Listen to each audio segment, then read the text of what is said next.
Lok Sabha speaker ఓం బిర్లాపై అవిశ్వాస తీర్మానం ప్రవేశపెట్టేందుకు సిద్ధమయ్యాయి విపక్షాలు. ఇప్పటికే 103 మంది ఎంపీల సంతకాలు సేకరించింది ఇండియా కూటమి. సభలో పారదర్శకంగా వ్యవహరించాల్సిన స్పీకర్ బీజేపీకి అనుకూలంగా ఉంటున్నారని ఆరోపిస్తున్నాయి విపక్షాలు. ప్రజాస్వామ్య విలువలను పట్టించుకోకుండా పార్లమెంట్లో బీజేపీ రూల్స్ అమలు చేస్తున్నారని ఆగ్రహం వ్యక్తం చేస్తున్నారు. లోక్సభలో రాష్ట్రపతి ధన్యవాద తీర్మానంపై విపక్ష నేత రాహుల్ గాంధీ మాట్లాడేందుకు అవకాశం ఇవ్వకపోవడంతో చర్చ మొదలైంది. సభలో పదే పదే రాహుల్ గాంధీ ప్రసంగాన్ని అడ్డుకోవడం, మాట్లాడుతుండగానే మైక్ కట్ చేయడం తీవ్ర అసంతృప్తి వ్యక్తం చేశాయి విపక్షాలు. అలాగే చైనా ఆక్రమణలపై మాజీ ఆర్మీ చీఫ్ నరవాణే బుక్ పై స్పీకర్ తప్పుడు ప్రకటనలు చేశారని ఆరోపిస్తున్నాయి. సరిహద్దుల్లో చైనా ఆక్రమణలు, అమెరికాతో ట్రేడ్ డీల్ పై చర్చలను బీజేపీ ఆదేశంతోనే అడ్డుకుంటున్నారని అంటున్నాయి విపక్షాలు. కావాలని సభను వాయిదా వేస్తున్నారని విమర్శిస్తున్నారు ఇండియా కూటమి ఎంపీలు. 8 మంది సభ్యులపై సస్పెన్షన్ అక్రమమని, కాంగ్రెస్ మహిళా ఎంపీలపై నిరాధార ఆరోపణలు చేశారని ఆగ్రహంతో ఉన్నాయి విపక్షాలు.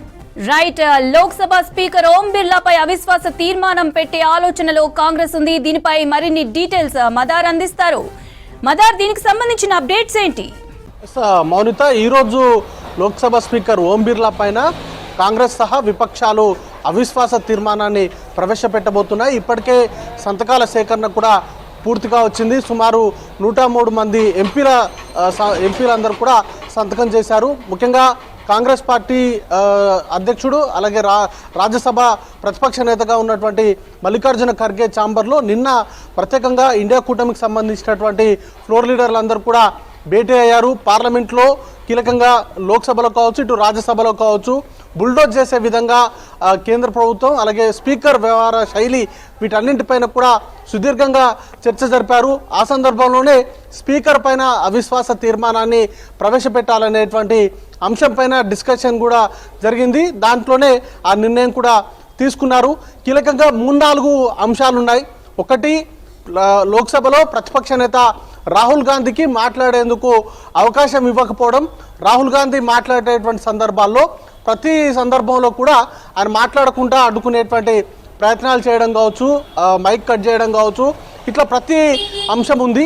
కీలకంగా నరవాణేకి సంబంధించి మాజీ స్టాఫ్ సంబంధించినటువంటి ఆర్మీ చీఫ్కి సంబంధించినటువంటి బుక్ని కోట్ చేసేటువంటి సందర్భంలో రూల్స్ని మిస్కోట్ చేశారనేది ప్రధానంగా ఆరోపణ ఉంది. ముఖ్యంగా స్పీకర్కి సంబంధించి నిషికాంత్ దుబే, బీజేపీకి సంబంధించినటువంటి ఎంపీ, ఆయన కొన్ని బుక్స్కి సంబంధించి రిఫరెన్స్ చేస్తూ ఆయన ప్రసంగించినటువంటి సందర్భంలో ఎలాంటి అడ్డంకులు అనేది కూడా కలపలేదు.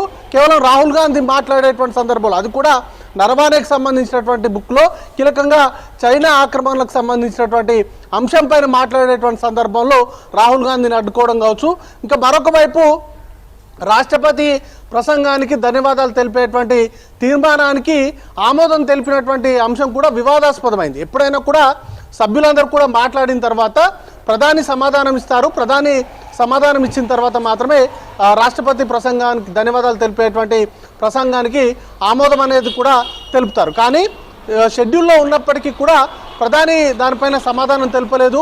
నెక్స్ట్ డేనే హడావిడిగా రాష్ట్రపతి ప్రసంగానికి ధన్యవాదాలు తెలిపేటువంటి తీర్మానాన్ని ఆమోదించడంతో పాటు కీలకంగా కొన్ని ఆరోపణలు కూడా స్పీకర్ వైపు నుంచి వచ్చాయి. అది కూడా విపక్ష పార్టీలకు సంబంధించి, ముఖ్యంగా కాంగ్రెస్ పార్టీకి సంబంధించిన మహిళా ఎంపీలు ప్రధాని పైన దాడి చేసేందుకు కుట్ర చేశారు. దానికి సంబంధించి దాన్ని పసిగట్టే తాము సభను వాయిదా వేశాము, ప్రధానికి ఇంటిమేషన్ ఇచ్చాము, వీటన్నిటితోటి ఆ సభ ఆయన మాట్లాడకుండానే దాన్ని ఆమోదింపజేశామంటూ కూడా వారి దగ్గర నుంచి సమాధానం రావడం, ఇవన్నీ కూడా వివాదాస్పదమైంది. దాంతోపాటు కాంగ్రెస్ పార్టీకి సంబంధించిన 8 మంది ఎంపీలను మొత్తం సెషన్ వరకు కూడా, పూర్తి సెషన్ వరకు కూడా వారిని సస్పెండ్ చేశారు. ఇదంతా కూడా అప్రజాస్వామికంగా వ్యవహరిస్తున్నారంటూ కూడా కాంగ్రెస్ సహా విపక్షాలు ఆందోళన వ్యక్తం చేస్తున్నాయి.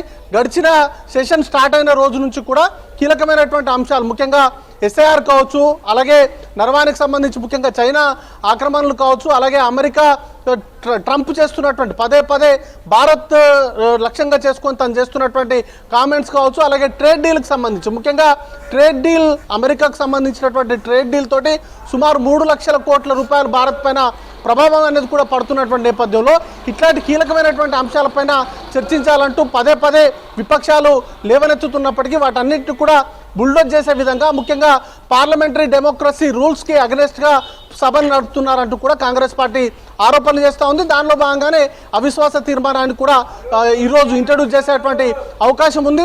50 మంది సభ్యుల మద్దతు అనేది కూడా అవసరం ఉంటుంది. ఇప్పటికే 103 మంది ఎంపీలు సంతకాలు కూడా చేసిన నేపథ్యంలో దాన్ని అడ్మిట్ చేస్తారా లేదా అనేది కూడా చూడాల్సి ఉంటుంది. సభ బడ్జెట్ ప్రవేశపెట్టిన తర్వాతి రోజు నుంచి కూడా పూర్తి స్థాయిలో వాయిదాలు పడుతూనే వస్తుంది. ఒక్కరోజు కూడా పూర్తి స్థాయిలో సభ జరిగినటువంటి పరిస్థితి లేదు.